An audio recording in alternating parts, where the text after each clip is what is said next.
তুমি কিভাবে এখানে আটকে গেছো বাবু? পাখি পাখি, এটা একটা পাখি এখানে জালের সাথে আটকে গেছে। ওকে আমি এখন ছেড়ে দেব।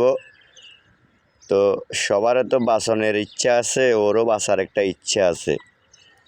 তো এখন আমি ওকে এখান থেকে বাঁচিয়ে দেব। ইনশাল্লাহ ও আগের মতো উড়তে পারবে ডানা মেলে মেলে। ওকে বাঁচানো আমার কর্তব্য হিসাবে ভেবে নিলাম।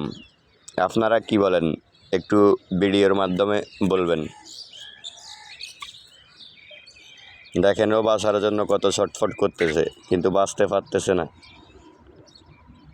তদ্রুপ এরকম মানুষও এরকম হয়, যখন মৃত্যুর শেষ প্রান্তে যায় তখন বাঁচার জন্য অনেক চেষ্টা করে, কিন্তু কেউ একজন যদি না বাঁচায় তাহলে বাঁচতে অনেক কষ্ট হয়ে যায়।